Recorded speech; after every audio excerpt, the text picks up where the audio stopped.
All right, hello and welcome to Jefferson High School, and along with honors and regular Algebra 2 with support as well.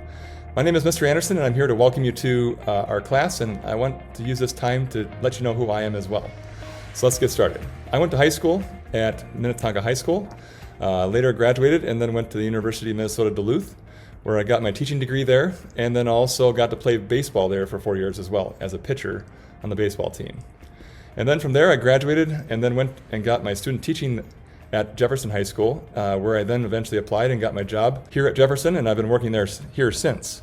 I've been working here for the last 21 years and hoping to continue to have many more. The next thing is, while I was here at Jefferson, I got my University of Minnesota master's degree in instructional systems and technology. That degree now is really paying me back as I'm getting to use those skills in the lesson and curriculum development that we're doing here online. So moving forward, way back when I first started working at Jefferson, I met my wife Kirsten, and we're celebrating our 19th anniversary this summer at Red Sauce Rebellion in Excelsior. Great place to go if you're ever looking for a place to go out, eat, and celebrate something special.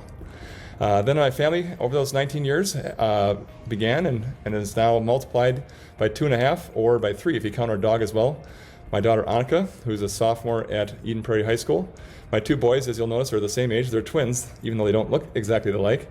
They are fraternal, but they are going into middle school this year at CMS in Eden Prairie. And then my dog is now the oldest in the family at age 49. That's about it. Moving forward, as for my interests, I think the Twins are my favorite team to watch on TV because that's about all there is. And then the Vikings soon to come, hopefully. Hopefully their season will continue.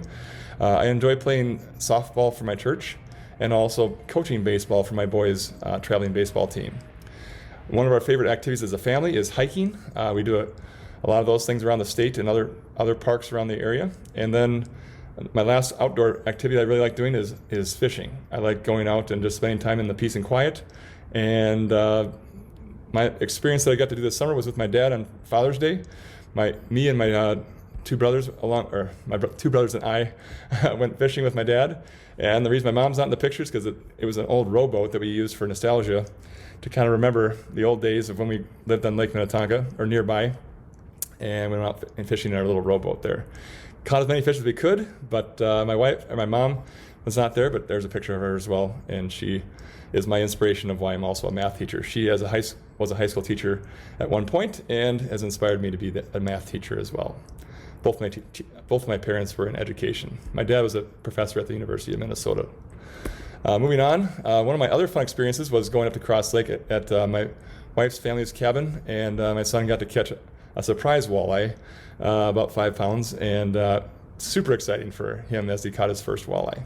As for your experiences, though, my goals for you are to become a better independent learner, to know how to use the resources more effectively. Some of those resources include the internet. How do you go and find the solutions you're looking for when you're stuck? Where do you get the help? And also calculators, how to use the calculator effectively so when you get to the ACT test, you're not fishing around the buttons trying to figure out how to use it.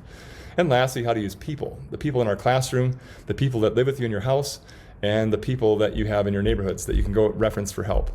We're also going to have things called base groups this year that I'm going to talk about in just a minute. And also being comfortable to try new ideas and learn from failure.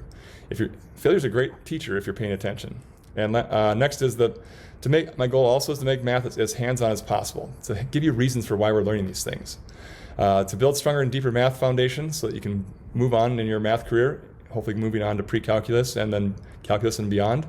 And last of all, become a better problem solver. When people say, why are we learning this when it's not always going to be something we're going to do in real life, but the problem solving skills that you learn in math and during this school year are going to be valuable to you in the future. Next, how can you make the most out of this distance learning experience while we're online?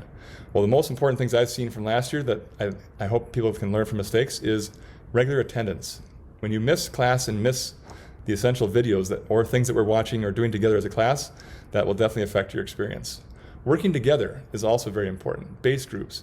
You're going to have base groups that are going to be assigned to you in a lot of your classes, and they're going to help you get an idea of what's going on in a smaller group. And you're going to be able to ask questions off a smaller group and be more comfortable asking questions, because some of you are a little more intimidated possibly by presenting things in front of a large group and don't want to sometimes ask those good questions that you're saving.